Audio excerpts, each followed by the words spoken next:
साथियों नमस्कार। स्वागत है आपका हमारे YouTube चैनल की शिक्षा मनोविज्ञान की कक्षा में। साथियों, हम शिक्षा मनोविज्ञान के अध्ययन विधियाँ पढ़ रहे हैं और अध्ययन विधियों में हम प्रयोगात्मक विधि का आज अध्ययन करेंगे। तो देखिए, इससे पहले हम अंतर्दर्शन और बहिर्दर्शन विधि का अध्ययन कर चुके हैं। तो साथियों, अब हमको प्रयोगात्मक विधि का अध्ययन करना है। प्रयोगात्मक जो विधि है उसके बारे में जानना है, उसके गुण और दोषों को जानना है। साथ ही प्रयोगात्मक विधि में जो उसका शैक्षिक महत्व है उसको भी जानना है। तो अगर आप चैनल पर नए हैं तो सब्सक्राइब करें चैनल को, वीडियो को लाइक शेयर अवश्य करें। आपको संपूर्ण मनोविज्ञान शिक्षा मनोविज्ञान की कक्षा निःशुल्क इस चैनल पर मिलेंगी। तो साथियों, शुरू करते हैं प्रयोगात्मक विधि।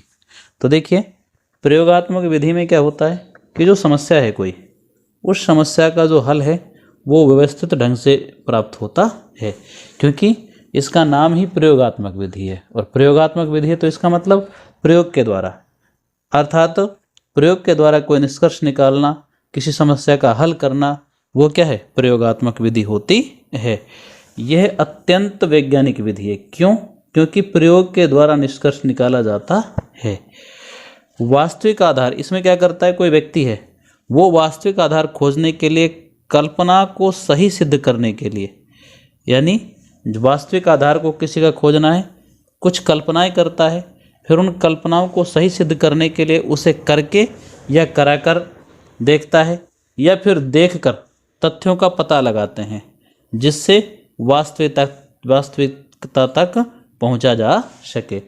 इसीलिए इस विधि को क्या कहते हैं? या तो करके सीखना, यानी कि लर्निंग बाय डूइंग, और निरीक्षण द्वारा सीखना, या ज्ञात से अज्ञात की ओर, ये भी इसको कहते हैं। क्योंकि इसमें व्यक्ति देखता है और फिर उनको करके सीखता है, यानी प्रयोग के द्वारा, निरीक्षण के द्वारा सीखता है। तो इसको करके सीखना, निरीक्षण द्वारा सीखना या ज्ञात से अज्ञात की ओर भी कहते हैं।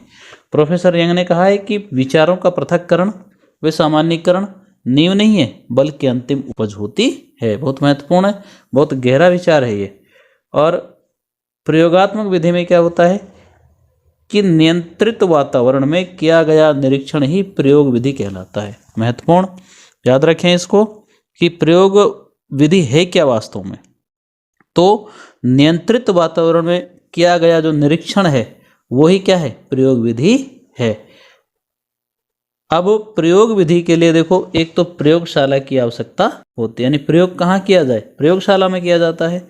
तो प्रयोगशाला की आवश्यकता होती है, और प्रयोगशाला में कम से कम दो का होना आवश्यक है। एक तो प्रयोग करता हो, और एक प्रयोज्य या विषय, यानी जिस पर प्रयोग किया जा रहा हो। इन दो की आवश्यकता होती है। तो ये सामान्य जानकारी हुई प्रयोगात्मक विधि की। प्रयोगात्मक विधि क्या है वास्तव में? नियंत्रित वातावरण में किया गया निरीक्षण ही प्रयोग विधि कहलाता है। या निरीक्षण, लेकिन किसमें? नियंत्रित वातावरण में अगर हम निरीक्षण करते हैं तो वही क्या है? प्रयोग विधि कहलाता है। साथियों, ये सामान्य जानकारी हुई प्रयोगात्मक विधि की। अब हम आपको बताते हैं कि जो प्रयोगात्मक विधि है, इसमें अगर किसी भी प्रयोग में कोई प्रयोग करते हैं, क्योंकि प्रयोगशाला में क्या होता है? प्रयोग होता है। तो प्रयोग करने के लिए क्या होता है कि इसमें अपन को किसी भी प्रयोग में 3 प्रकार के चरों का प्रयोग किया जाता है। 3 प्रकार के चरों का प्रयोग किया जाता है। एक होता है स्थिर चर, स्थिर चर। दूसरा होता है स्वतंत्र चर, स्वतंत्र चर। और तीसरा होता है परतंत्र चर, परतंत्र चर। यानी कि किसी भी प्रयोग में अगर हम कोई प्रयोग करते हैं, अब इस विधि में प्रयोग किया जाता है प्रयोगशाला में, जिसमें दो की आवश्यकता है, एक तो प्रयोगकर्ता और एक प्रयोज्य। और किसी भी प्रयोग में इसमें 3 चरों की आवश्यकता हो। 3 प्रकार के चर होते हैं। एक स्थिर चर यानी कंट्रोल्ड वेरिएबल, एक स्वतंत्र चर यानी कि इंडिपेंडेंट वेरिएबल, और परतंत्र चर यानी डिपेंडेंट वेरिएबल। ये 3 प्रकार के चर होते हैं किसी भी प्रयोग में। तो साथियों एक बार पुनः प्रयोगात्मक विधि को देखें कि नियंत्रित वातावरण में जो प्रयोग किया जाता है या नियंत्रण वातावरण में जो निरीक्षण किया जाता है वही क्या कहलाता है, प्रयोग विधि कहलाता है। साथियों अब हम बात करते हैं प्रयोगात्मक विधि की जो विशेषताएं हैं या गुण हैं उनकी। साथियों प्रयोगात्मक विधि के गुण देखने से पहले हम उसके सोपान जान लेते हैं कि प्रयोगात्मक विधि आखिर किस प्रकार से इसको अपनाया जाता है, किस प्रकार से इसको काम में लिया जाता है। तो साथियों इस विधि के 8 सोपान हैं। कितने सोपान हैं? 8 सोपान हैं। पहला सोपान यह है कि समस्या का चयन, यानी कि सबसे पहले हम उस समस्या का चयन करेंगे जिस समस्या का हमको हल ढूंढना है। ये प्रथम सोपान है प्रयोगात्मक विधि का कि पहले सबसे पहले समस्या का आप चयन करो कि समस्या क्या है, ठीक है। फिर समस्या का स्पष्टीकरण, यानी उस समस्या को स्पष्ट रूप से समझो कि वास्तव में वो समस्या क्या है। इसके बाद परिकल्पना का प्रतिपादन, उसके बारे में कुछ विचार परिकल्पित करिए। फिर स्वतंत्र व आश्रित चरों की पहचान, फिर हमें ढूंढेंगे कि उस समस्या में जो स्वतंत्र चर कौन से हैं और आश्रित चर कौन से हैं। उसके बाद परिस्थिति पर नियंत्रण करना है, अपन को जो परिस्थिति है उस पर क्या करना है, नियंत्रण करना है। फिर तथ्यों का विश्लेषण करना है, जो तथ्य निकल कर के आते हैं उन सब का क्या करना है, अपन को उनका विश्लेषण करना है, उनकी व्याख्या करनी है, उनको समझना है। फिर उन तथ्यों के विश्लेषण से एक परिकल्पना का निर्माण करना है, परिकल्पना की पुष्टि करनी है अपन को कि ये परिकल्पना निकल करके आती है।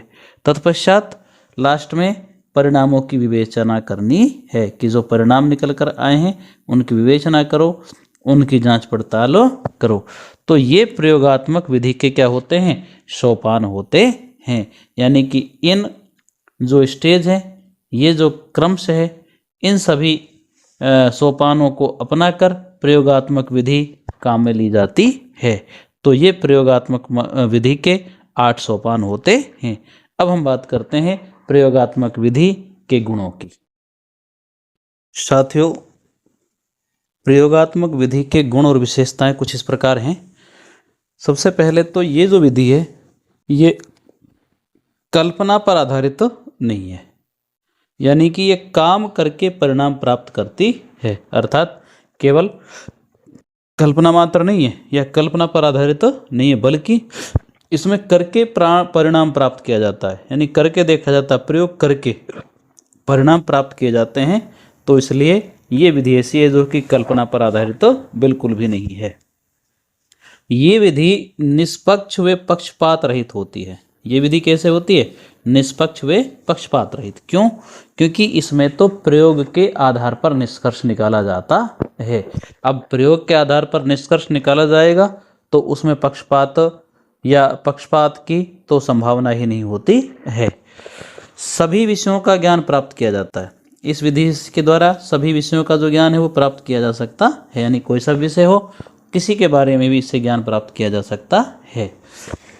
ये विधि अत्यंत सरल होती है, यानी ये कोई ज़्यादा कठिन विधि नहीं है, सरल विधि होती है। और इस विधि के द्वारा जब हम प्रयोगात्मक विधि को अपनाते हैं, प्रयोग करके देखते हैं, तो प्रयोग के दौरान नए नए तथ्यों को भी उजागर करती है, यानी नए तथ्य भी निकल कर के बाहर सामने आते हैं। इस विधि में क्या होता है, जो ज्ञान करके सीखा जाता है, यानी कि जिस चीज़ को हम करके सीखते हैं तो उससे जो हमें ज्ञान प्राप्त होता है वो स्थिर होता है और स्थायी होता है। यानी कि जिस ज्ञान को हम प्राप्त करते हैं और जिस काम को हम करके सीखते हैं उससे जो ज्ञान प्राप्त होता है वो कैसा होता है, स्थिर होता है और साथ ही स्थायी भी होता है। उन सभी तथ्यों की जानकारी भी होती है जो अंधकार में थे, यानी जब हम प्रयोग करके देखते हैं तो ऐसे कुछ तथ्य भी होते हैं जिनका अब तक कुछ पता ही नहीं था, वो भी प्रयोग के दौरान बाहर निकल करके सामने आ जाते हैं। देखिए ये विधि बहुत अधिक वस्तुनिष्ठ और वैध होती है, यानी कि वैधता इस विधि की होती है, वस्तुनिष्ठ होती है और वैध भी होती है। इसमें यदि हम बात करें तो स्थूल से सूक्ष्म की ओर और ज्ञात से अज्ञात की ओर ज्ञान प्रदान किया जाता है। यानी ये एक ऐसी विधि है जिसमें स्थूल से सूक्ष्म की ओर और जो ज्ञात है उससे अज्ञात की ओर ज्ञान प्रदान किया जाता है। और मनोविज्ञान की दृष्टि से भी ये विधि अत्यंत उपयोगी है। यानी मनोविज्ञान के हिसाब से ये विधि बहुत उपयोगी है। तो साथियों ये हुए इसके गुण या विशेषताएं। अब हम इसके दोष देख लेते हैं।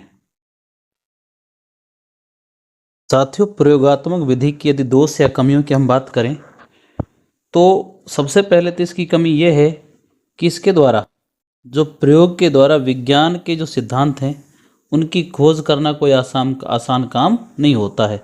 यानी कि प्रत्येक व्यक्ति विज्ञान के सिद्धांतों की खोज नहीं कर सकता है। दूसरा, प्रयोगकर्ता अधिक कुशल होना चाहिए।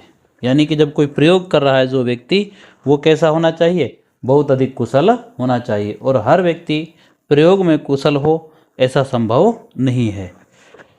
अगली इसकी कमी यह है कि प्रयोग में वातावरण का भी प्रभाव पड़ता है। जब हम प्रयोग करते हैं, प्रयोगात्मक विधि को अपनाते हैं, तो उसमें वातावरण का भी प्रभाव पड़ता है और वातावरण को पूरी तरह से नियंत्रित करना अपने वश में नहीं होता है। यानी कि वातावरण को हम पूरी तरह से अपने नियंत्रण में कर लें ऐसा संभव नहीं होता है।